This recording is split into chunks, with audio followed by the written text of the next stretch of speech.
Hello. Oh, we got it. Oh, fuck. Oh, Fucking my hell, God. Mike. Mike, you just got it. It fuck. Oh. I went, this must be through the app. I was going through Safari, and that's obviously, it just doesn't work through the internet. Oh, shit. So the app's downloaded. It's fine. Fuck. That was so annoying. Yeah, So man. That fucking pisses me off, and that it's so irritating. technology is great until it doesn't fucking work. Hold on. Oh, right. Yes, back. Yeah. So good. Excellent. Cool. All right. So thanks for doing this, man. We're live. That's all right. Thanks for having me. Yeah, man. Excited. It's Thanks for been a while. contacting. Johnny Yes. T, man. Yeah. Why don't you give me a little intro about yourself? Like, what do you do? Like, what's your who is Johnny T? Wow, a different person from 10 years ago, let's say. Oh yeah. So I didn't ever intend on getting into the fitness business. I was a massive CrossFit fanatic, you know, one of the early adopters, let's say. And at the time, I worked as a forensic expert for the police, which you know, my title was fingerprint and footwear expert. So I would go to court and present evidence in criminal cases, which was pretty cool. And I was forever in the gym. I really enjoyed it. I was, you know, from a small age, I was very competitive. So when CrossFit came around, it was a really exciting time for me because I had a broad general fitness.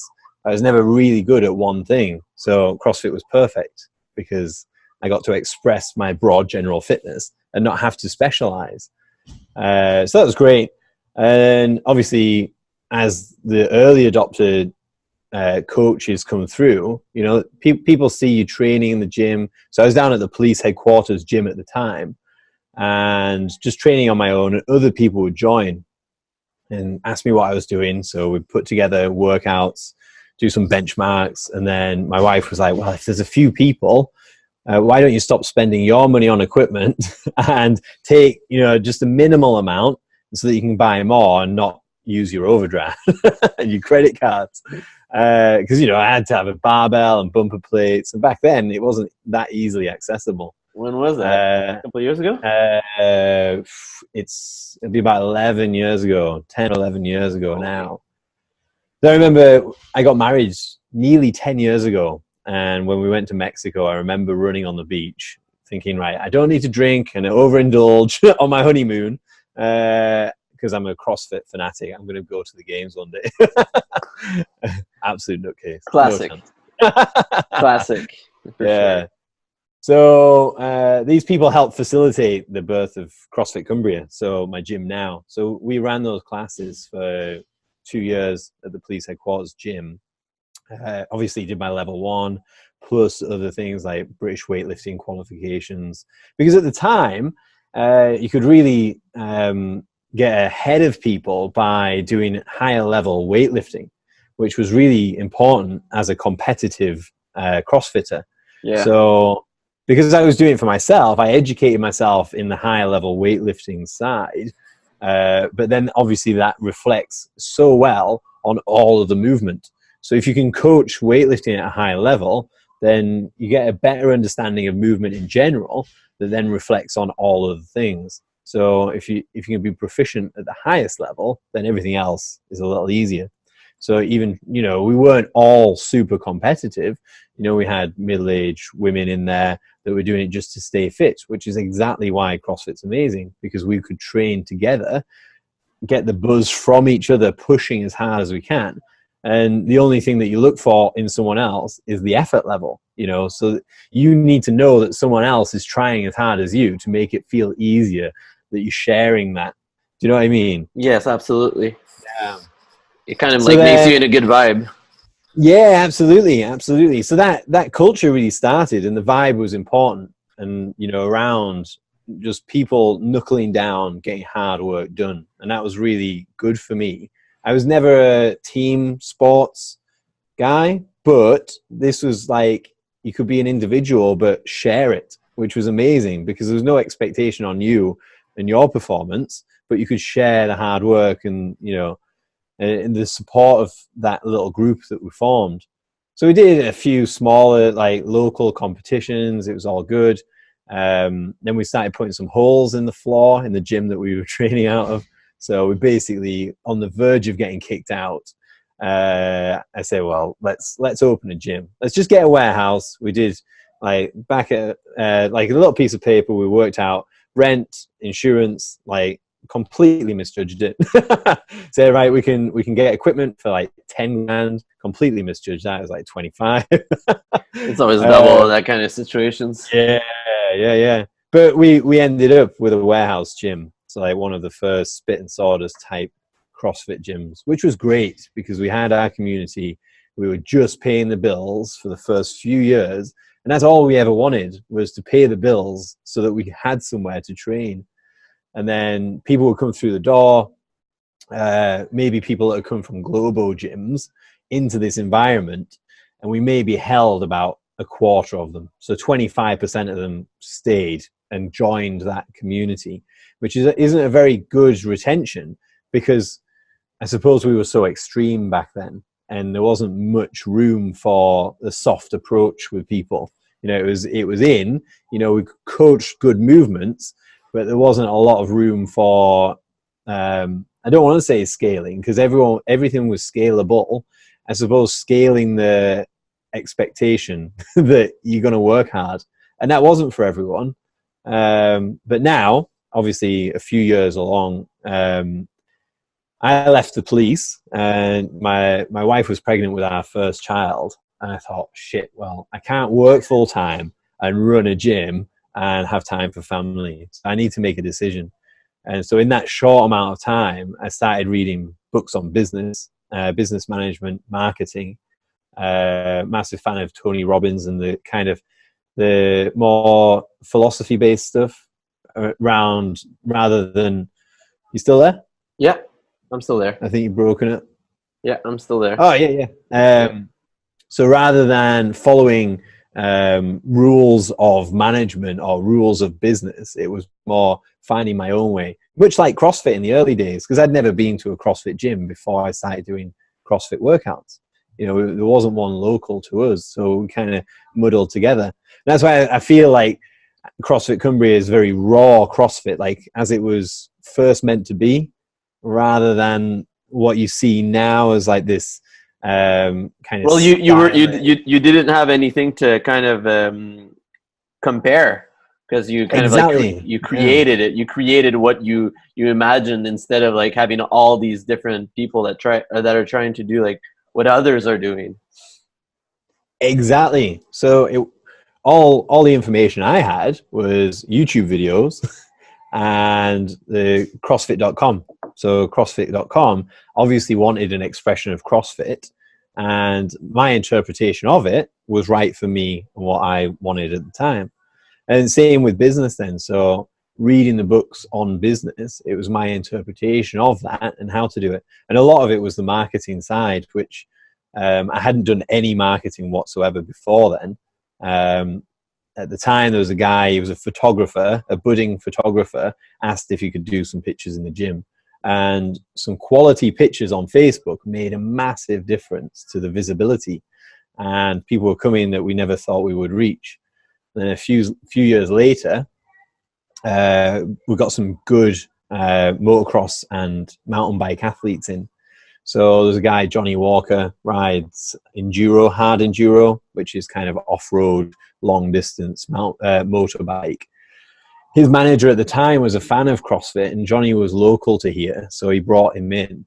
And actually, at the time, we only did classes, and I worked full-time. So I was like, I'm sorry, Johnny, we only do classes, so you can join a class, or, you know, we can't do one-on-ones. And then a year later, when I decided, well, maybe I can pick up some one-on-ones, make the break from full-time employment and pick up that money by doing personal training. So I contacted him a year later, and he'd actually been in France the whole time after our conversation the first time, and he'd just got back. So coincidentally, he was ready to... Everything comes always good to each end, right? Broke up a bit. and within a couple of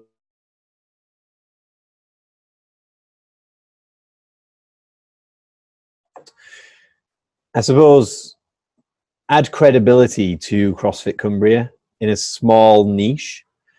But what I found was that marketing that didn't necessarily help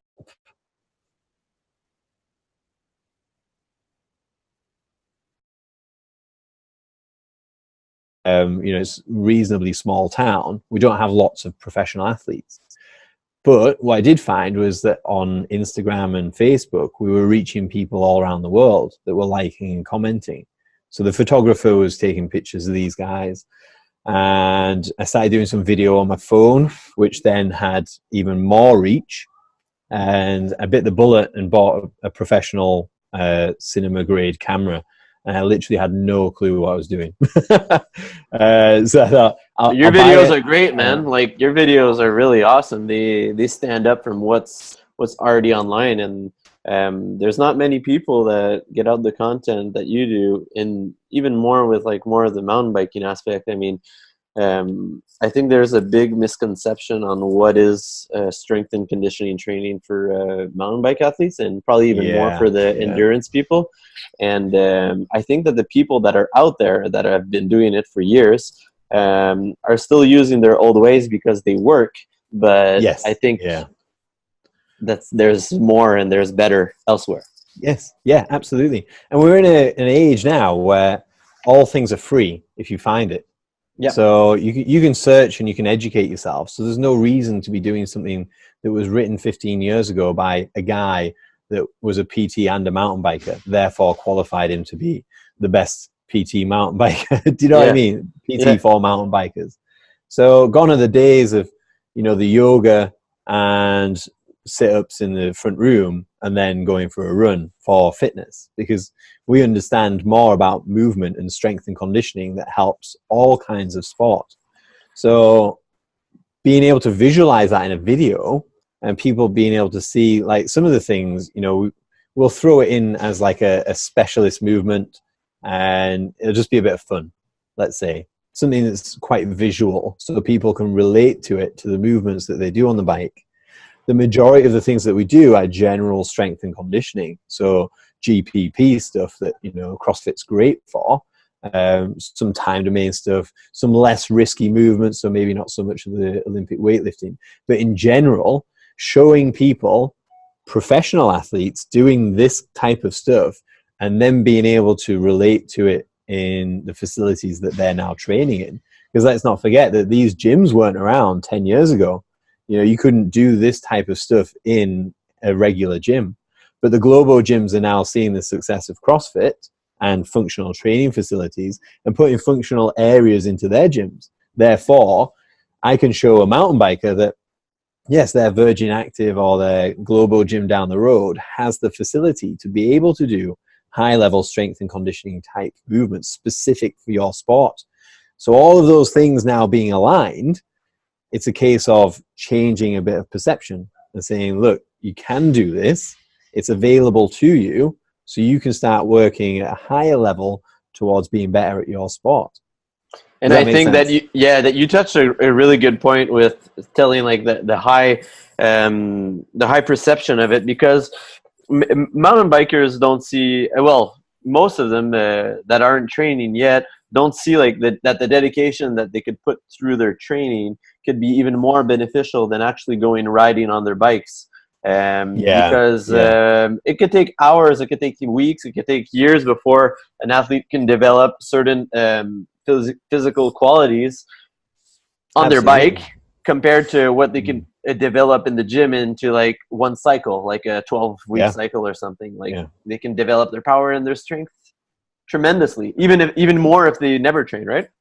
Yeah, absolutely. And a lot of these guys have never been in the gym before. So as soon as they start, the gains are absolutely insane. I wish sometimes that I'd never trained wrongly at the very start. Yes.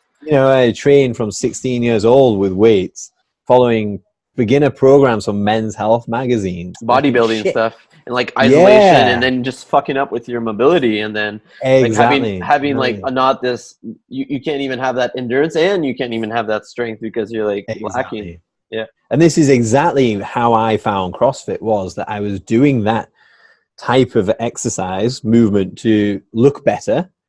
And then in the summer, I do a lot of mountain biking, like not competitively. I suppose it depends what your definition of competitively is. Yeah, I would race, but not very well. But what I'd find is that in the winter, I could get bigger and I could get stronger. And then in the spring, I'd find it really difficult to take that and put it onto the bike. So I was constantly battling against two elements, which was mountain bike fitness and strength, or like bodybuilding style. So the winter that I did CrossFit and came back on my bike, I was like, shit, if only I'd have done this 5 years ago. And then you're like, yeah. I look better, I'm stronger, I'm more mobile, I feel better. And I'm now on my bike and I'm performing better than in the autumn before. So I'm like, actually, there's no downside to this other than the expensive equipment back then. That's that. But the development of strength, of like functional training, has a lot more excitement into the training. So I think that people think that they're less wasting times because they're seeing gains way quicker. Yes, absolutely. So it's important, obviously, that you're progressing. And this general physical preparedness is really good because you can see that constant gaining of the performance that you're after. But, with the mountain bikers, particularly the downhillers, we do some periodization in there. So, you can, as you say, if you dedicated the whole of the off season and you get a good periodized approach with the strength at the start, then you can see some massive improvements that, just from doing CrossFit, I made massive improvements over the winter. And I had, the only periodization I did was maybe a squat cycle with a rest. And then that was that. I'll start the next one and do some progressive overload. But it wasn't particularly for a season, let's say. So I'm curious about your thoughts about like downhill, because I've been thinking recently that the way downhill riders are trained, or like how they should be trained, is it's still a pretty short amount of effort. It's under 5 minutes. What are your thoughts about long aerobic or even anaerobic training on a bike? Like, what do you think about that? Like, you think it's good? You think it isn't good? I'm still not sure about it. On bike training. Yeah. So well, there's so many elements that you have to consider and so many variables. So a lot of guys, they'll see, and in the early days of doing the program, the Fit for Racing program online, a guy was racing enduro, let's say. I know it's not downhill, I'll get back to that. And he only followed the training program and then came back. And he was like, well, I didn't do very well at the race. I'm fitter, but I didn't do well. Because it's a practice of skill as well. So if we, like at the start of an off season, start separating elements to focus on them, like the strength foundations with intensity, so you can build anaerobic capacity, which will help strength gains as well, but then work on the skill areas of downhill. It's still time on the bike, but it's very purposeful time. I think the default for riders is, I don't know what to do, I need to get better, I'll ride more. But if they're just out for a ride, that might even be worse for them because they're not doing the purposeful, focused training. So a particular element, it might be turns, it might be dropping, it might be jumping, it might be confidence in a particular area that they're not then doing. They're just reinforcing that they're unconfident because they're going at a 70% pace. Do you know what I mean? Yeah, and it's kind of like they're only using energy. That's all they're doing. They're only spending energy. They're not increasing anything. Exactly. They're just it's like going for a walk for a CrossFitter. Like you are doing a sort of activity, quote unquote, but it's not doing anything. Well, it's like functional riding. So are you exercising or does it have a function? What is the purpose of your ride today? And I do, like, these guys love riding. So yes, go out, do a long day enduro. If you're a downhiller, this isn't going to be bad because it's nice to get out on your bike, and Gets you that miles in. aerobic, yeah, but that aerobic capacity doesn't necessarily reflect well on race day. It does build a good foundation because there's lots going on. So to be generally aerobically fit, you can cope with, a little bit more of the walking around. There's the, checking out the course, doing practice runs. They are reasonably long days. But when it comes down to it, it's your speed, power, mobility, Lactate threshold. able to a very short amount of time. Yeah, so it's very intense. And so being able to separate your training from the aerobic side and be replicating, but to an extreme, the stress is on the bike, then you're only left with your actual skill set. So you're eliminating then any kind of variables from your physical ability. So you're left down to how skillful you are. Does that make sense? Oh, totally. And I So think that, I mean, yeah, and it's weird because I still see many downhill riders that are jumping from one sport to another, like we've seen recently with enduro, and yeah, and then I think winning that it affects downhill. big time. Yes, absolutely. Yeah, I mean the bike control and your ability and skill set. I mean, it's primarily a skills based sport. I'm not saying that without strength and conditioning you can't win a World Cup. You can. You absolutely can. But what I'm saying is, if you are in the gym, if you are spending time, why not just eliminate that variable? So then it's not something that you have to worry about. And in fact, 99% of people can't win a World Cup without doing strength and conditioning because they're not. Sorry, go on. But yeah, because it's, when you think about it, it's a speed element. Like the contractions and the speed at which the riders need to go to win a World Cup or any kind Yeah, of race of downhill is the difference between someone who can understand how his body is going to move that fast and use the contractions on his body when it's yeah, going fast, or when there's going to be an accident or there's a bump, and like how fast can you react to like save. exactly. And a big thing as well about being conditioned and unconditioned is, how well can you cope with sticky situations? So you win a World Cup because you've done a perfect run and maybe other people have fucked up, because there's a lot of fuck ups in a downhill run. Fuck Even yeah. winning runs have lots of them. So maybe you're just eliminating the number of fuck ups so that you can do better than everyone else. But how do you cope with those times when it's not smooth riding? And how does your body cope? And how are you able to get out of holes? You have a crash, you come up, you're still scoring points if you can crash into a tree and then continue riding. Do you know what I mean? Yeah. And then you can still ride the next 3 races because you haven't hurt yourself really badly, because you're strong and you're able to take impacts. People overlook that. It's like, it's not necessarily that single race ability, but how are you conditioned to cope with a general all over fitness and perform over a whole season? Do you know any athletes on the World Cup circuit that don't even train strength and conditioning, and they just like pretty much train on their bikes? And maybe It's you've hard. seen. Yeah. I don't know much of these guys in person, but Not now. I know that people do it and won't necessarily talk about it. really interesting. Yeah. So they'll sneak stuff in, but they know, like, even doing push-ups, that kind of stuff, and they're out for runs and they're doing things and they're muddling together.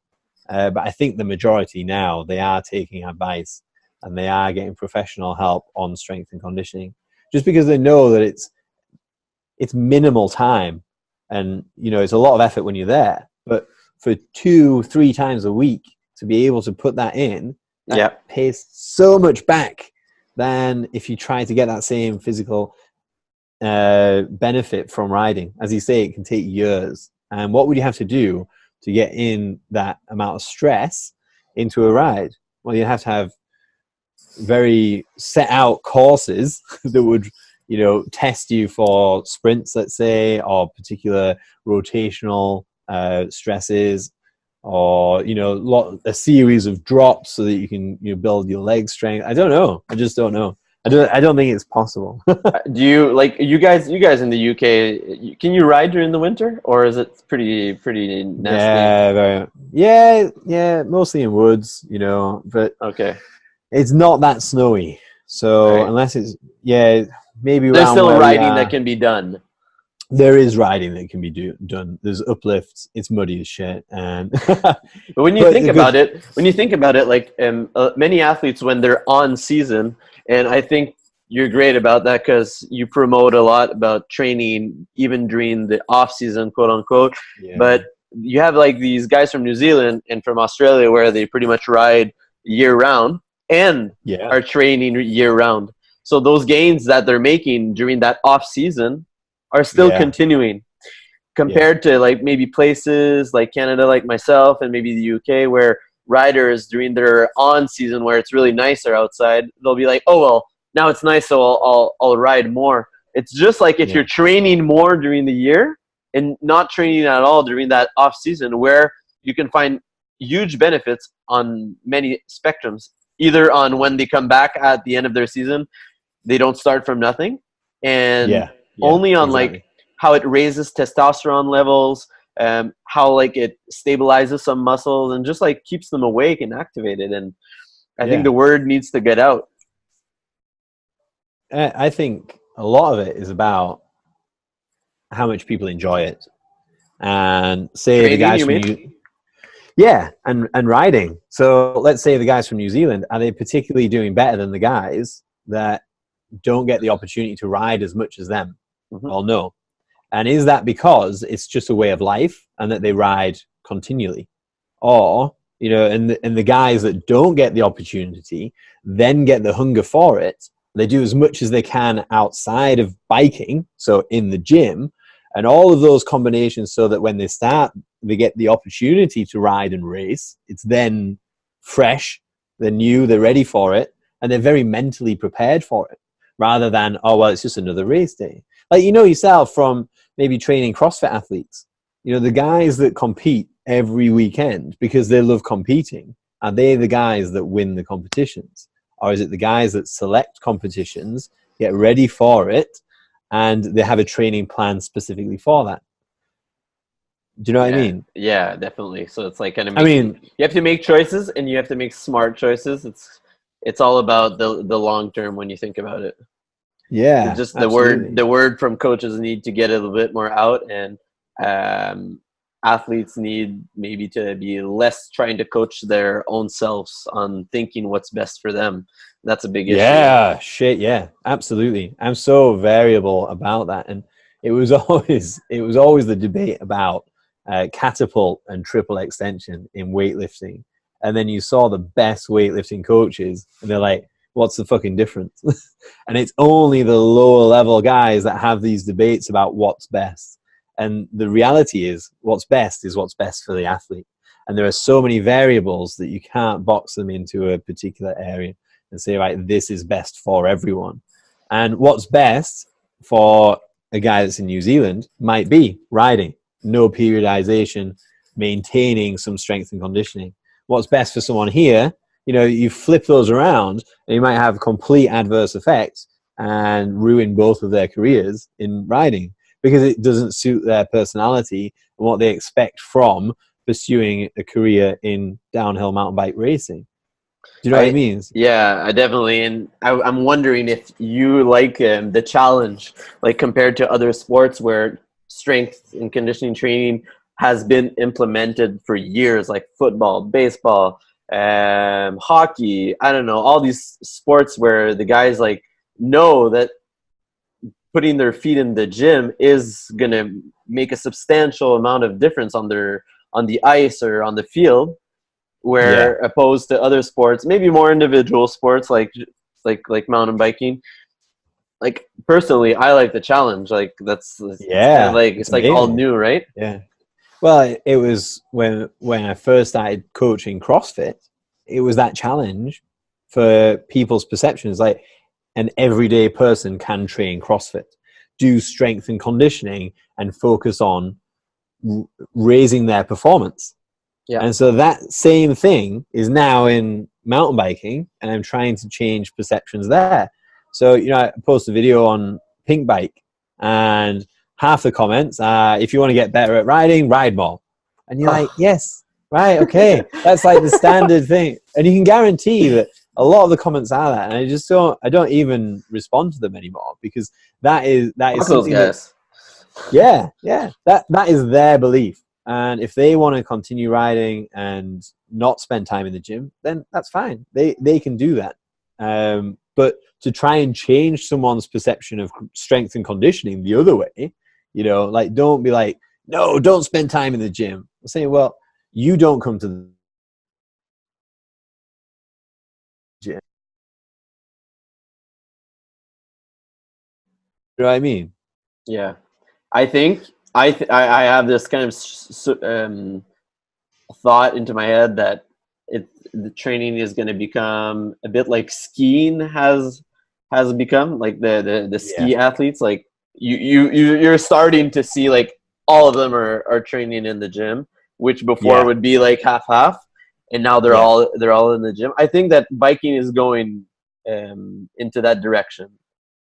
Yeah, it's an exciting time to be in it, because there have been strength and conditioning or fitness coaches, quote unquote, for those that are listening and not watching, fitness coaches around mountain biking. And in the short time that I've done it publicly, let's say, and I have a brand around that, there's been a big shift. And I'd like to think that I've influenced that shift. But at the same time, you can only be an innovator to a point where all I'm doing is providing good quality strength and conditioning, and with the riding at the center point, the performance on the bike, and not things that I've learned that should just necessarily be in every strength and conditioning program. Does that make sense? Yes. So now I see the shift in those old school guys now adopting a lot of things that I've been doing, when once they had some bad things to say about it. So it's difficult coming in, I suppose, when you look new, you're not being known in the industry, and then you're doing something that may look quite extreme, of course, like CrossFit. Well, it's dangerous. Don't do it. It's dangerous. Oh, no, you need to be doing this. No, that movement's far too dangerous in the gym to be doing for downhillers. You need this aerobic capacity first, and that needs to be built over 12 weeks, and then, only then, you should be doing these lifts. And because of the experience of CrossFit that these guys don't have, we know that sports science is only as good as the data that's collected around it. So that when you have high-level CrossFit athletes that aren't training the way, who could be very good at the CrossFit Games and be an Olympic weightlifter in the actual Olympics. If you look at the books that were written about capacity work, let's say, and then strength work, they say you absolutely can't be proficient at both. But we're proving now that you can. So these guys are educated, you go to university, they get degrees, and then they stick by that for 15 years. And they're like, well, this is how it was written. You can't do both. We're like, well, look at this person. The science hasn't caught up yet with the extremes that CrossFit has pushed and proven beyond the data. Do you know what I mean? I think that the strength world brought a lot of value to what you just said. Like, I think the strength world is continuously developing that knowledge and throwing it out, compared to more of the endurance world, where they're kind of comfortable where they are, and they kind of know like how to increase stuff. And they're still learning, obviously, but they're not going elsewhere and trying to find, oh, well, maybe strength work can actually help my marathon runner, because he's not using his hamstrings per se. These guys are getting injured by doing a deadlift and get a bulging disc, but probably the best thing that this person could do is actually deadlifts. Yeah. Because a lot of these guys, they get injuries, and then they start looking at other ways to train because they're injured from doing the endurance work. They're like, well, shit, I still want to train. What can I do? They start looking at strength work, but have all of these restrictions on them. Oh, well, I'm injured, so I can't do this. I'm going to do some strength work, but it has to be like minimal strength because I'm hurt and I don't want to make it worse. And so they come in at a really shitty place where it's like, well, do it at the start. do it and be a rounded athlete, and then you may prevent those injuries from your sport. But like as you were saying, the strength sports are very adaptive, and they'll do exactly what needs to be done that works.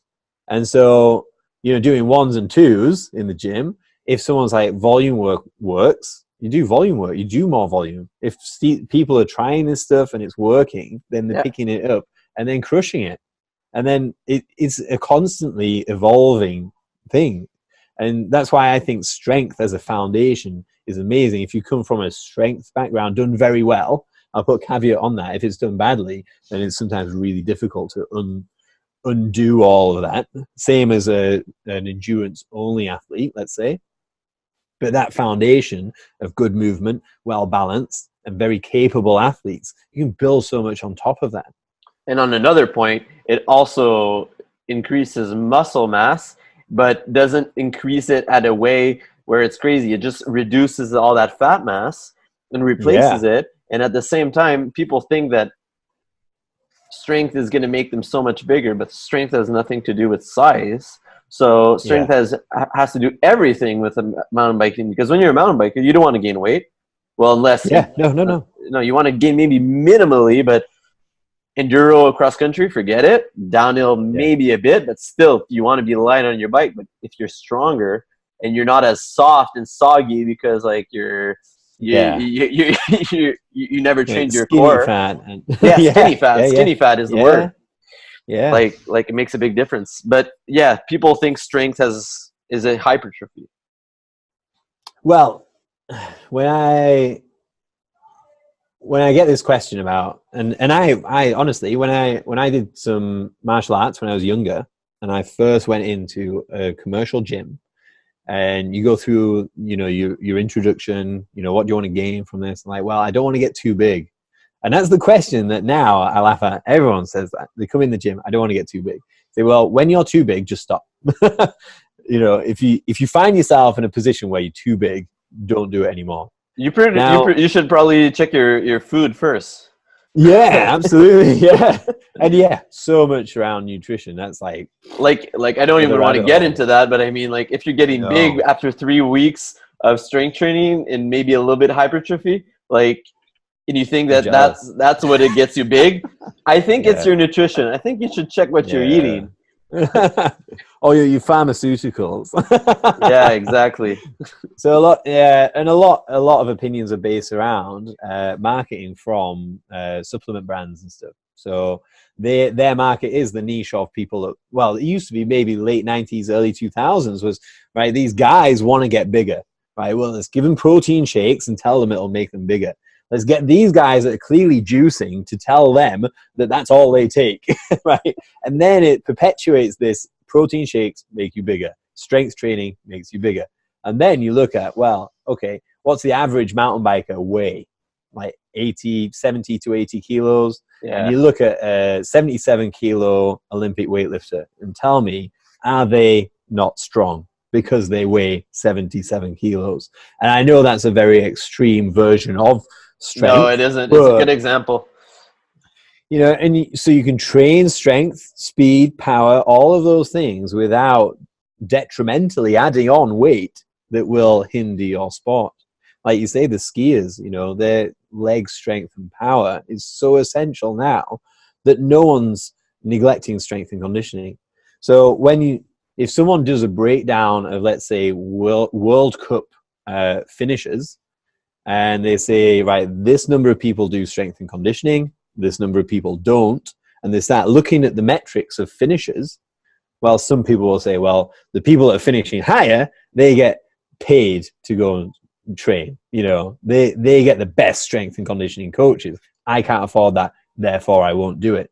People will fall into that zone, but the reality will be that you can't deny it. When it's been around for a few more years, everyone will be doing it. Yeah. And the injuries that are occurred with skiing, with the knees and the hips, I think that's one of the reasons that now it's so much popular doing strength and conditioning, because those injuries happen a lot less, and they are also the remedy, the solution to those injuries. Yeah, And in absolutely. mountain biking, it's a lot of shoulder stuff, a bit of knees, but more shoulder because of crashes like clavicles Yeah. and stuff like that. Oh yeah. But if you're strong, like that recovery is way much better. Yeah. Yeah. Shit. Adam Brayton, one of our best downhillers, and he was doing the Red Bull hardline and literally smashed into a tree at the end. I think he was self-sabotage because he was That on for a guy's win. gnarly, man. That guy's Yeah. all in when he races. Hey, I'll be honest, he fits so well. I couldn't have picked a better rider to come in to kind of fit with my principles of training and kind of show them off as this guy from mountain biking rides like I expect you to train. And Well, so putting them together. he looks all in. I mean, he looks like somebody that works hard, but at the same time Yeah. is very coachable. Yeah. Oh, yeah, yeah. Yeah. Which It's bugging.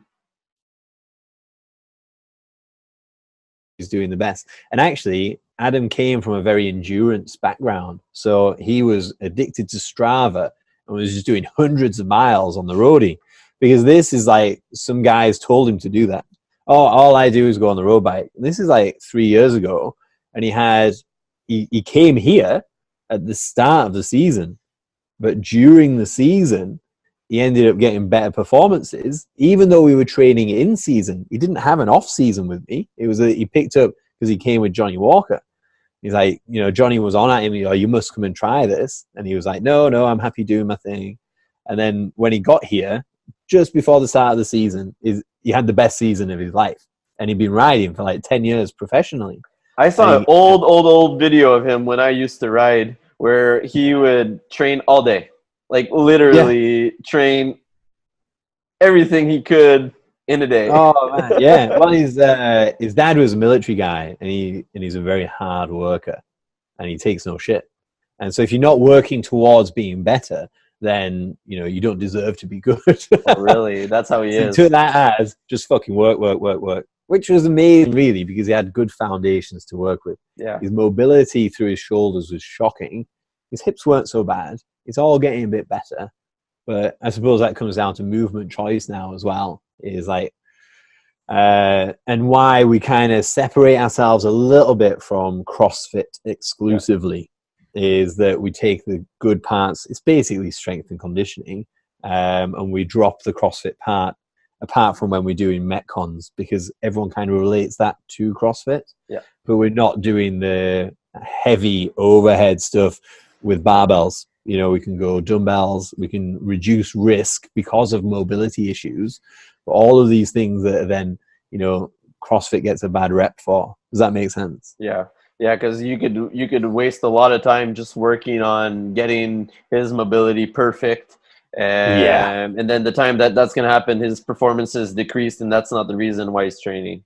Exactly. And these guys, I've come across guys, they've come onto the program, I've coached them, and they say, well, this guy, he was really keen on Olympic weightlifting. So we spent months and months nailing down the technique.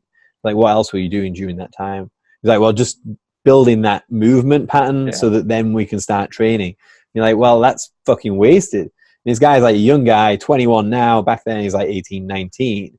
You're like, these are breakthrough years where you basically, if you're not better each year, you don't get sponsored. And so you don't have a career in mountain biking. Yeah, So it's a fine balance. It's a big difference between the general population, somebody that hits in your gym and like has mobility issues and like needs to work on their hamstring mobility, hip mobility, maybe a little bit of shoulder flexion. Like you'll do that with them, and it'll take 6 months, and then they'll be training, and it'll be perfect. But any professional athlete or aspiring professional athlete, such as mountain biking, which is a sport where you can't do for I think a long time. Well, you need to put all the money you can on what you can do, right? Exactly. And the time out of that to build foundations then is time not on the bike, and it's time not training towards being better on the bike.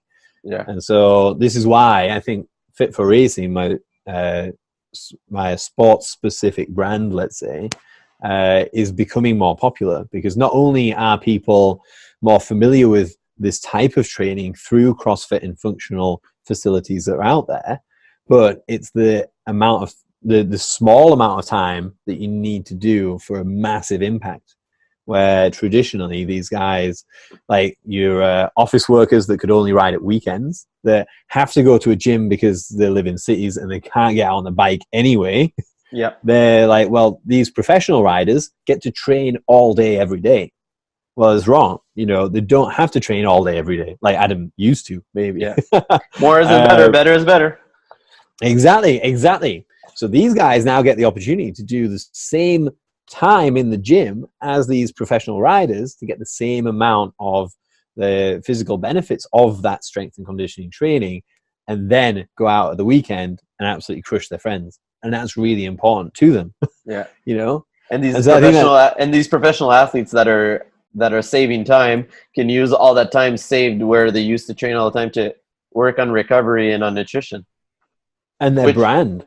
Yeah. Each person is their own brand, you know, and now Instagram and shit, it's really important that, well, you know, from CrossFit too, it's not necessarily the best performing athletes that get sponsored. You know, it's the most appealing. The people. Is it still like that in mountain biking? Yeah, like that in mountain biking? A little bit. Yeah, I'm not too much aware of like the value of the athletes anymore. I'd be curious to see numbers. I think they're all pretty good on Instagram anyway, you know, the social media side. But it definitely isn't solely down to race positions as to what kind of sponsors people are getting now, which is a shame, you know, but it's the world we live in. And I can't say that I dislike it, because, you know, I send programs out all around the world that without this kind of social media marketing, I could never do. I could never reach those people and tell my story to them enough to buy into this program. It's maybe a bad example, but if you have a salesman in a car shop, and he knows everything about the car, but is super shit with social skills and can't argument like to sell or do negotiations, well, he's just not going to have a job very long, even if he knows everything about cars. Yeah, because they don't buy into the what's this about. They need to feel the story around it and feel, well, how's this car going to feel when I'm picking up my kids? You know, exactly. and articulating that's a salesman's job, is sharing of information that's relevant to how that person wants to feel about your product. And that's how I find that video is really good for Fit for Racing, because what I'm doing is I'm showing people things that excite them about training, this type of training, and obviously professional athletes they relate to are performing well on it. And all of this is telling that story for them to be like, shit, yes, I'm going to get into the gym. I'm going to do it. And I have no doubt that 90% of people that are doing training off the back of Fit for Racing don't pay for a program. They see the YouTube, they see the old workout videos, and they knock things up themselves. I get messages all the time from guys that are like, oh, what do you think of this as a workout? I'm going to do it tomorrow. Does that fit with your ethos? And I was like, and some guy is like, bicep curl right, bicep curl left, 10 box jumps. And it's like, no, it absolutely doesn't.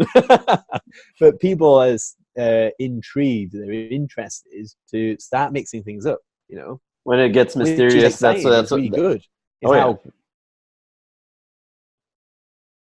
When it gets you just broken up for a sec. When it gets mysterious, that's when people kind of like get intrigued. Yeah, absolutely. So you give them enough that they can picture themselves doing it, and they can see themselves the potential benefits, and it gets them excited, you know.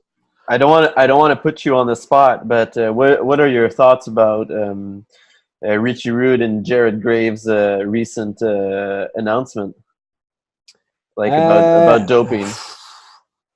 It's a hard one, isn't it? Yeah. Because I'm very, very disappointed, because for me, mountain biking is such a raw sport that, you know, it's like it's such a lifestyle thing. It's not road cycling where doping is everywhere. Yeah. But then when there's money involved, inevitably people are going to look for the best thing they can do to get that money, to get that performance, to get the win. And it's just such a shame that it's got to that level where people are considering doping. And I know they said, you know, maybe in the supplements, whatever else, it's bullshit. you know, if you were at that level, I'm glad you said that. I'm glad you're honest about it, because like we both know that it is bullshit. yeah. Fuck that, man. It's not in supplements. It's what you. It's like it's your juicing. And the thing is, you have a personal responsibility that if you are eligible for testing, that you do everything you can to check the shit that you're putting in your body, because this is your career. That genuinely, if you wanted a long career in it and you weren't doping, you would do that and you would check that. Otherwise, well, it's a trip up that you fucked up and now your career's over, you know? Yeah. So and I think they're still allowed to race because it's not 100% reasonable. But he's not. I know Richie's not, and I know Jared's under cancer treatment. So yeah, well, it's one of those things that maybe this small level was it something that was part of like the amphetamine, maybe stimulant for Richie at least. I don't know, but maybe this is like a kick up the ass to say, look, we are out there testing. Yeah. Don't even consider it. This was a warning. If anyone else is caught, then that's that. Because there's been an uproar, but there's only so much you can say. It's not my fault.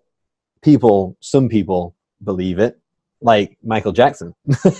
How many people like Michael Jackson? You clearly, well, I don't know. I won't go down that route, but because there's going to be people fucking hate me for it. But you have to look.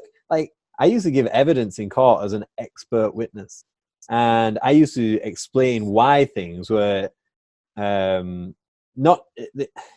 I used to be able to give opinion evidence as an expert in my field. So opinion means a lot, but you have to base it around fact, and you have to base it around possibilities. And you think about all of these things, that what really are the chances. And I've had motocross guys ask me about whether it's worth doping. I'm like, well, that is a personal choice that you have to make. But first of all, your training has to be fucking nailed down, like absolutely 100%. Your nutrition, 100%. Your sleep, 100%. Your practice, 100%. Your bike, your mechanic, and everything else for 3 or 4 years. And if you haven't made it, first, all of that shit has to be there consistently for a very, very long time before you should even consider it. Now, I'm not condoning it. I wouldn't train somebody that is doping because that's my reputation. But someone needs a reality check of, well, do I want to leapfrog? Because as soon as you do, you then rely on the fact that you're having help. And I know coaches that make contracts to their athletes that if the athlete is doping, they are not responsible, and the athlete has a pay up to the coach because it affects in some part the coach's reputation. Are you still there? Did you get that? Yeah. No, I missed that. Go on. I got the contract. So like the athletes need to pay out the coach if the athlete gets caught doping, and because it has something to do with the reputation of the coach. Like, did he know? Did he not know? Like nobody's gonna fucking care whatever is told. But that contract on the other hand shows that the coach is responsible enough to like, okay, well, if you get caught, well, it's my fucking problem. So I think a lot comes down to the coach, because traditionally the coach would be the one that would supply. They would have the knowledge that the athlete doesn't around. And, you know, big teams, big money, big investments in getting around checking. So testing. And, you know, Tour de France, it's there. That's at the highest level. But it trickles down and, you know, people are desperate to win. But if you're that desperate, you know, and it's that choice, I think it's because it seems so easy to access and do it with a small possibility of being busted. So when you're weighing up the risk, some guys are like, why not? I know other people are. They're bound to be. I saw that guy finish the race. He's clearly on something. You know, I train hard, but then they don't think of the consistency around the training and the nutrition and the sleep and the practice and all of those things that go in. And maybe then if they consider it and they've done everything else, I would say I can see why. But until that point, absolutely fucking not. And even then, if someone came to me and said, right, I've tried all this stuff, I did exactly what you said for 3 years, now I'm going to be doping, I'd be like, see you later. Maybe you just didn't have the genetics for it. In the UFC, there's this guy, Koski something, I don't know, he's catching everybody, man. He's like putting the needle in through like every little fucking thing they can get. Like, so many fighters are getting caught. Like, they're scared the shit out of him. He kind of like, he's like the monster, man. He's just like, and you need somebody like that into every sport. Yeah. And you need to be brutal about it. Mountain biking, big consequences. Yeah, because mountain biking now is not at a point where everyone is doping. So fucking cut it out, because the consideration in the future is how far do we want to go? Like, let's face it, CrossFit, right? I'm not saying that everyone's doping, but people are. So people are getting caught selectively. But I think that the CrossFit Games, they don't have a blanket testing for everyone at the right time to be able to catch people, because they don't want to catch everybody that's doping, because they have an image that they want to protect. So if 50% of guys got caught, like 50% of guys have been doping in the CrossFit Games, Rich Froning was caught for doping, it basically destroy the brand. So they don't want to do it. And I think that's why they're changing their brand a bit to more CrossFit Health. To bring it on to, if ever these athletes that promote the sport get caught, well, at least that's not their primarily focus, and it's more of the health aspect. Because it is two different things. Absolutely. And I think it just got out of hand with the success of the CrossFit Games. It was supposed to be an expression of fitness, a festival that then got really popular, and now it's its own thing. It's its own demon. Glassman should have cut it out years ago. Around about the time when I was following Outlaw CrossFit, and it was weightlifting 5 times a week. Man, I did that. Did you? Yes. I fucking... You know how fucking awful it was. Oh my god, that's how I injured my back and my shoulders. Yeah. Fucking small off front squats. Well, I think it was good, but I don't think it was good for me. I think it was a little too much for my ability to recover in a level of fitness. Yes. Me too. But at the time, I was like, you need to be a better weightlifter to be good at CrossFit. Yeah. So there you go. And we were doing that. And some of that reflected on the classes that I was coaching and programming for. It was one of the coolest programming, though, at the time. Yeah. I really like that shit. Yeah. I like snatch, like snatch, then clean from blocks, then back squat, and then like Amanda. Yeah. Something like that. Like, not like this little workout that'll like keep you chill. No. Fucking Amanda or Elizabeth. Like one hero workout a week at least. But it's like the principles of like Russian weightlifting in China, where we'll start with 1,000 weightlifters and we'll have 5 at the end. And what was his name?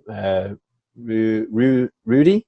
Was he called Rudy? Is he still on? Is he still doing a lot of things? I haven't followed his stuff for a while. I haven't seen for a long time. He's out, man.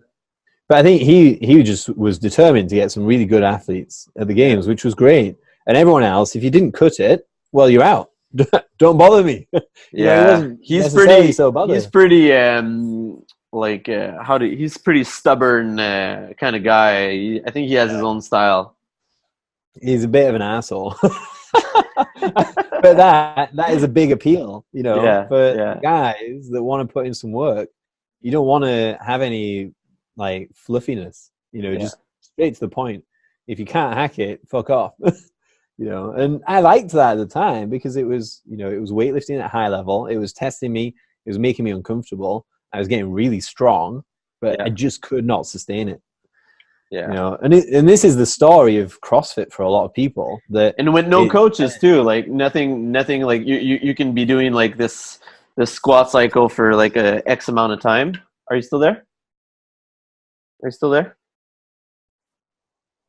Yeah, you could be Yeah, be doing this squat cycle for I don't know how many weeks and not necessarily doing it perfectly because you're like kind of like you don't even have a coach telling you like, oh, you're having that exactly. pelvic tilt every Yeah, time you yeah, squat, or like that's why it's not exactly. increasing.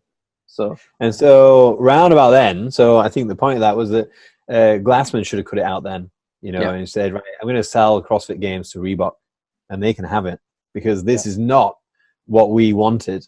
It's an expression of what you can do whilst training sports, CrossFit, but for longevity, it's not cool. yeah, And I think he's always been uncomfortable about it, but it's catch 22. How much does the CrossFit Games support the growth of CrossFit itself? Is it now at a point where he feels like it's gone too far, or CrossFit's self-sustainable that they can afford to separate? Because I think that's inevitable in the future. yeah, Or they just revamp the CrossFit Games and they change it all. yeah. And it's It's like two very, different kind of brandings. yeah, exactly. It's like, and the reason I opened another gym, so I have CrossFit Cumbria, and that's it. You know, that's its brand, CrossFit Cumbria.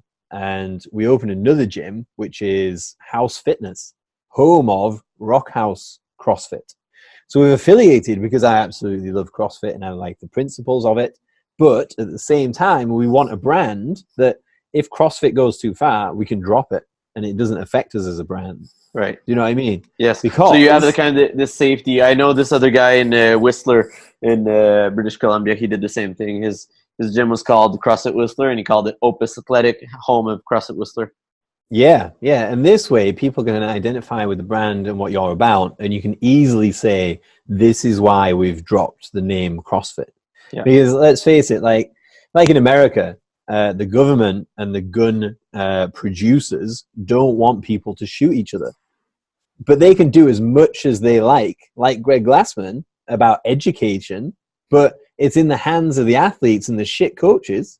So the guys that are selling guns in shops to people that shouldn't be having guns, they go out and kill people. That's really their thought and the feeling around the guns. Same as CrossFit is the, you know, people's thoughts and feelings around CrossFit isn't what Greg Glassman wants. It isn't what me and you want, because we're responsible coaches with safety paramount and Yeah. performance longevity. But these other guys that have been doing it for a few months, opening gyms, hurting people, doing outlaw CrossFit, you know, that's what people really feel about CrossFit. And so I want to be like, okay, it's gone too far. They can't ever bring it back. We are now just House Fitness. And We're your dropping mountain CrossFit. bikers and like all and your motocross riders, which gym do they go at? CrossFit Cumbria, or do they go to the other one? A bit of both. Okay, So, it's close. yeah, it's about 20 miles, Okay, but mostly CrossFit Cumbria, just for being closer to them and where they travel from. So they travel quite far to get here. how's that Two or been? three. Like the management of another gym, like into your schedule, and with Fit for Racing, like and training all these guys. How did you have to hire somebody to take care of like? Yeah. Basically, they are self-managed. Let's say. So CrossFit Cumbria, I teach 1 hour a week. Really? It's terrible, isn't it? Yeah, I jump in classes though. I fucking love classes, and I Yeah, love getting involved. You know, I do yeah, the open here tonight. You know, so there's a big thing around the open. I'll do it first with a couple of other guys, so that then I can tell people how to do it. And my involvement isn't as much as I would like it to be, but maybe 12 months ago, 6 months ago, I had Fit for Racing. It was going really well. And then I was approached by a guy that wanted to do health food because he has a successful food business. And during those conversations, I was like, well, if you want to get out of the food business, because he was doing baked goods like breads and stuff, I was like, well, maybe it's better to do something completely different. And for me, going into the health food side, it was too much of an industry shift that didn't have much benefit to what I already had. So we decided to open a gym, basically, so that we could have an expression of CrossFit, yes, true CrossFit, kind of hit the floor running. So we've got no limitations around it, because we both had things outside that were you know, that they could support us financially. Yes. We didn't have any financial ties to make decisions around immediate gain. So all decisions are based around where do we want that brand, House Fitness, to be in 5 or 10 years, and whether that could be scalable into a franchise model, or whether we could just open other gyms with the same principles. Now that's taking a little bit of time. So I coach down there twice a week, and I do a little bit of marketing around it. But as much as I can, I look for time outside of those two so that I can focus on Fit for Racing, which takes probably 80% of my time now.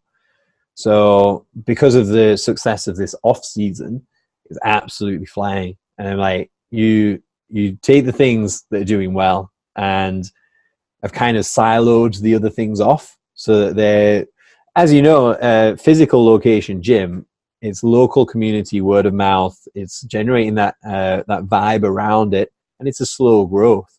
Whereas an online training program, you know, I can pay a Google analyst £1,000 a month and throw in another 1,000 to Google Ads, and that might bring back 4. And so you're like, well, I'll put in 20 grand and bring back 40. And these things, it can grow faster, and you can connect. Because it's worldwide. Exactly. Yeah. And the pool of people is absolutely huge. You know, I first started doing the online program, I literally have no clue what the market's like. I didn't do much research. I just thought, the guys that I've seen in person, I know that they have been training shit until now. Yeah. So surely there's other guys out there. And for the first year, we had like 20 guys. Like, right, you know, we picked those up at the start of the off season. We maintained it over the summer, and those 20 guys kept it worthwhile. At the same time, I was doing a program called the 525 program, which was weightlifting.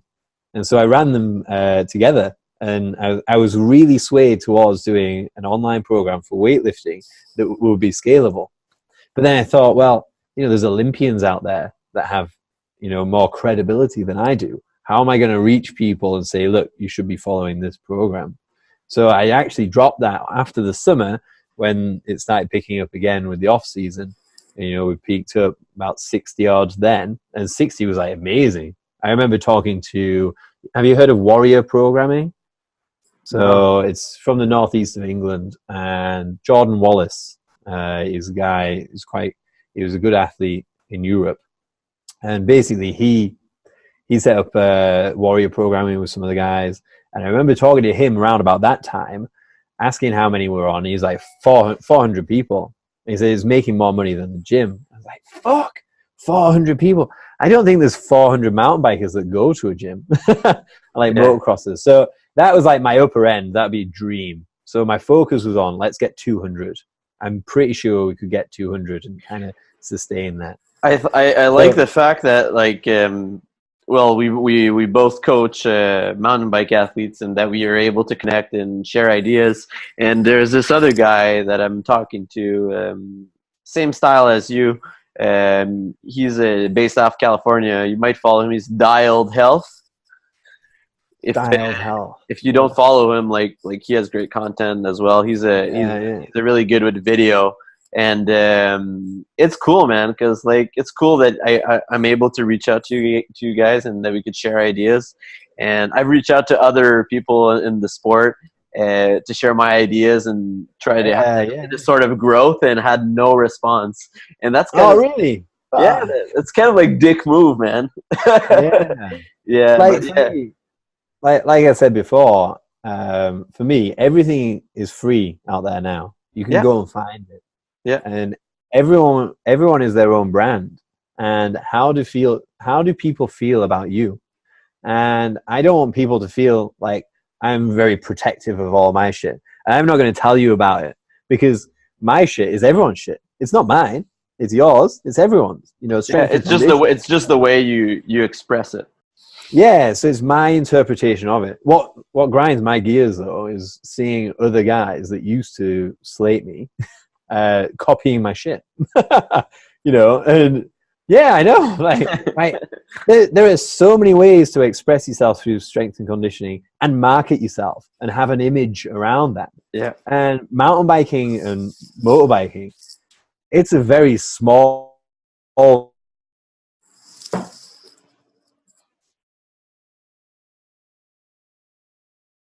same industry. Be yourself and have people feel about you the way you want people to feel about you. I'm sure they eventually won't want people to feel about them the way they feel about me, because we're different people. Exactly. So find your style. Everybody has their style, exactly. Yeah, and that for me is that I'm a very honest person. I'm very open, and it's easier for me to just tell everyone honest answers, not hide anything, because then I don't have to think too much. And I don't have to track back and think, well, what did I tell that guy and what did I not tell that guy? It's best just to be completely across the board. And if there's opportunities like this, it's great, because I don't know how many people are going to listen or watch, but those people that do get a better understanding about what I'm about. And it's a really good opportunity to kind of say, look, I'm here. This is what I do. You get a feeling around that. And if you don't like that feeling or you don't like the principles, then that's great. That means that maybe I don't have to reply to an email in a couple of months because you listened to this and you got the feeling that you needed. And a lot of it is like the programs themselves, I used to just send out a PDF. And then when it got over a threshold, it took less time to sit here and do a video and explain the program weekly than it did to reply to all of the questions over email. And now it actually takes less time to spend 2 days filming and editing full workout descriptions with technique movements every single week than it does to reply to all the emails. Really? If I didn't do it. Yeah. So then you think, well, this is the progression of the program. Is all I'm doing is trying to get a time effective but better service. So it takes me less time, but they get more along the way.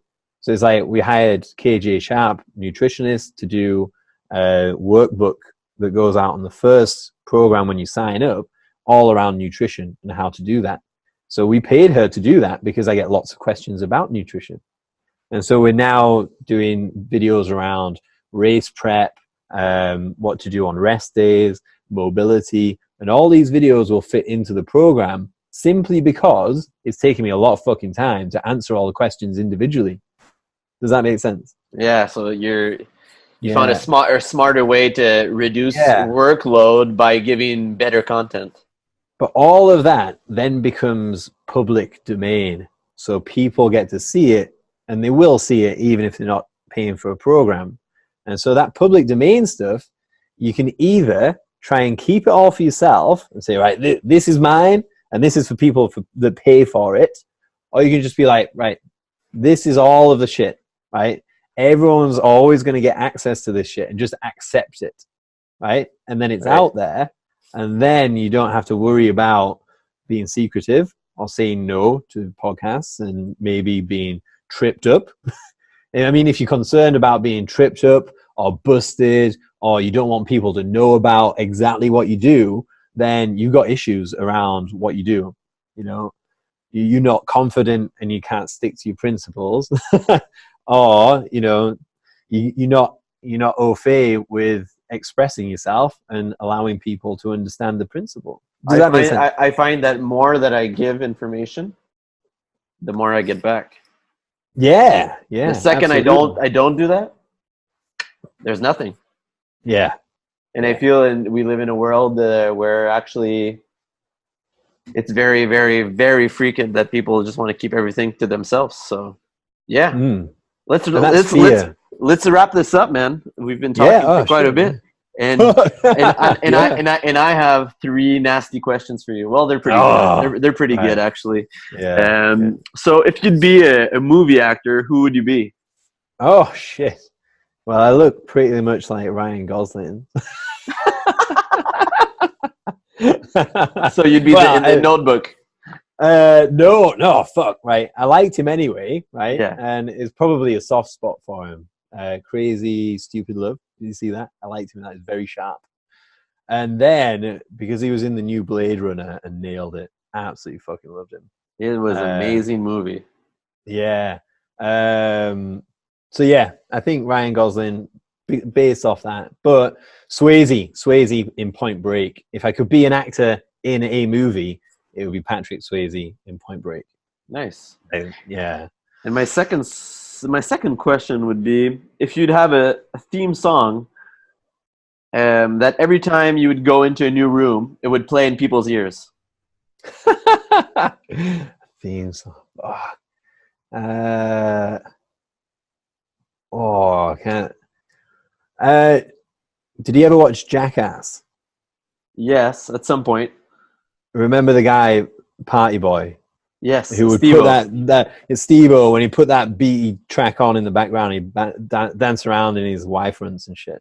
I think that. I love I that guy, man. I don't know what that track is, but you know, and you could just walk into a room. Basically. Yeah. So not soft, really raw. Yeah, like fun. I like. You like fun. I like fun. I get excited. This is why I don't drink anymore. Well, I say anymore. I drink twice a year because I get too excited. But back in my heyday, then yeah, lots of energy, positive energy, and just excitable. Positive vibes every day. Yeah, not like, you know, yoga kind of soft scent. I'm like I don't know. I think that energy is really important when you train as well, in the community, in the gym. And you know yourself, like, training with negative people really drags you down. It's hard work. And you know, I'm injured here. I'm so tired. My back hurts. Man, I was working till 10 last night and I didn't have breakfast. I'm like, I genuinely don't give a fuck. Like, if I didn't, I remember when I started doing CrossFit, like, I was so interested in, like, oh, what did you do, like, workout yesterday? Or like, oh, I did this workout, and I would talk about every workout I do, and everybody would talk to me about the workout they do. And like, for the past 2 years, I actually don't give a fuck of, like, the workout I did yesterday. I don't give a fuck about the workout you just did, and I don't give a fuck if it was the hardest workout you've ever done. I just fine, you work out. I'm not sure I remember what workouts I did last week. Exactly. I don't even know.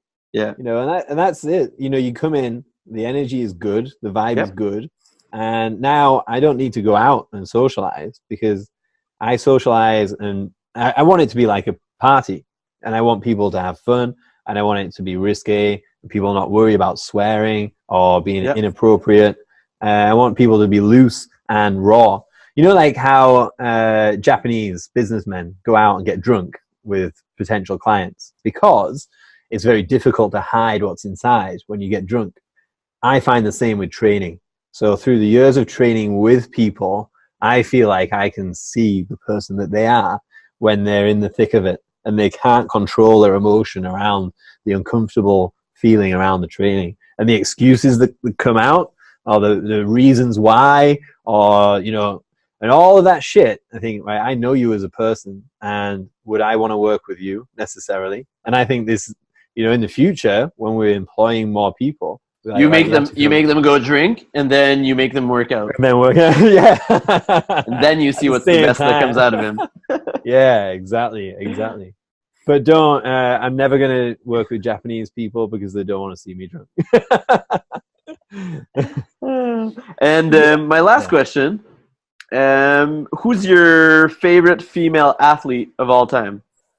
Could be CrossFit. It could be mountain biking. Female athlete of all time. Annie Thora's daughter. Really? Because she was on my level 1 she was like hanging out there. And I suppose for me, that was a massive shift in perceptions of females in performance and the different. Yeah, because back then, when you saw her, she was very different. She looked very different. She was strong, but she had, I suppose, the mentality around training for CrossFit as people did around Olympic sports.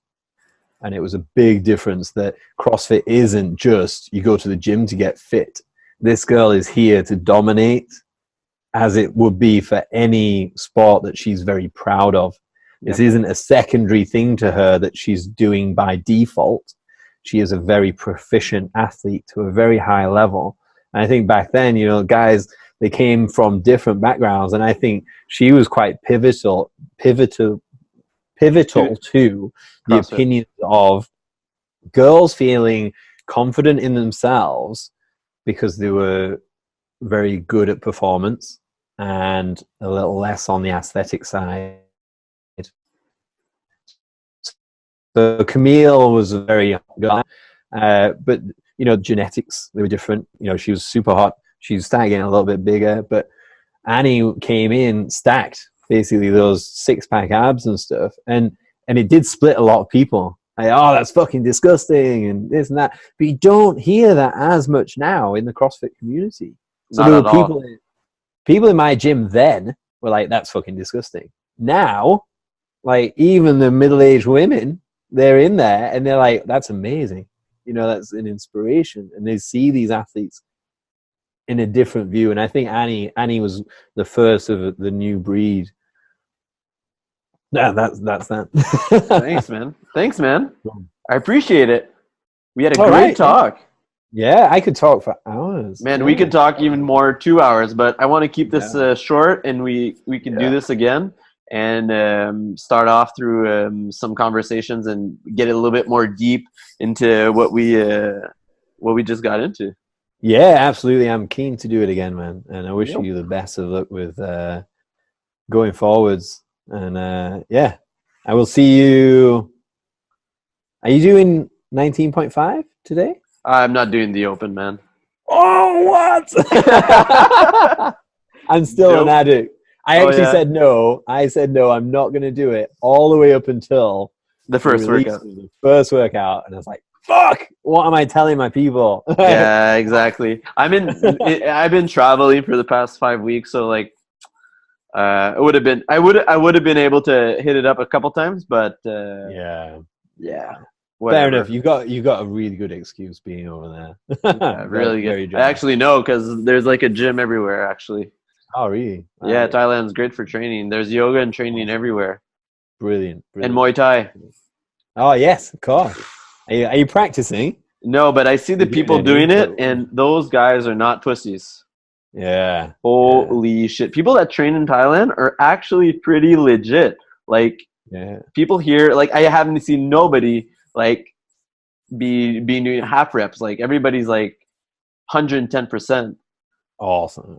Yeah, I was in Koh Samui. There was like a bunch of Ukrainians, which 3 were CrossFit regional athletes from the Europe regional, and they trained with no music, and they don't talk.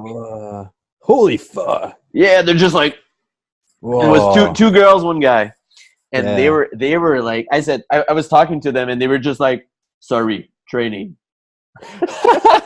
Amazing. Do you remember Miko Salo once famously? Yeah, same thing, same style. Rowed in the dark. I tried that. Have you ever tried rowing in the dark? Rowing in the dark? Yeah. So we got a treatment room built, and I shut off all the lights, and I put a bag over the screen, and I rowed as far as I could until I felt like I couldn't do any more. And I did about half an hour, and I came out, I was like, fuck. But then I realized that I sped up at the end to kind of sabotage myself. So I came back the very next day and did it and got about an hour and held the same pace as I did for what I thought I was capable of. So there was no music, there was no light at all, and all you could hear was the erg going backwards and forwards. Honestly, it's like, if you're ever into meditation or flotation tanks. Yes, I am. I'm going to try that. Yeah, try that. Rowing in the dark. I guess it could be anything. It could be. I did the half marathon a couple of years ago. Yeah, how was that? In the dark? No, not in the dark. With very good music, and it was nasty, man. Like, my butt hurt for days, and I can't even imagine those athletes that did the full marathon at the games. Fuck that. But try without any outside stimulation. Then try something like that, and then you can really tap into, I suppose, control. Have you ever done like the 1-minute assault bike test, where you constantly fight this battle in your head? Like, am I going hard enough? No, I'm not. I can pick it up, and that's very fast. But extend that, row in the dark, and it's the same mental battle over a prolonged. How about assault bike for in the dark? Yeah, that would work. Yeah, assault bike in the dark. Just go and don't stop until you feel like you've done enough. and that's it. No timer outside, nothing. Just try it. Actually, fuck it. I'm gonna try it. I'm gonna try that. I'll make a video of it. Right, assault bike in the dark. Right, that's one before next week. I'll try and get that out on YouTube. Yeah, man. All right. Yeah. Take Cool. care, Right, man. anyway, we're going again. We're going again. That's what I say. Thanks, man. Yeah. Cheers, mate. I might come up one day. Oh, that'd be amazing. Yeah. Oh, I threatened to come over to Canada, didn't I? It's not going to happen this year. Yeah, do it in the summer. Next year for the World Cup, for the downhill. Yeah. Yeah. I'll try and make it. I'll be having probably a boy doing that. Yeah. Hopefully. Cool. All right, that'd be amazing. Yeah. All right. Cheers, Mike. Cool, I'll see you there. Thank you. Cheers, mate. See you later. See ya. Bye. Bye.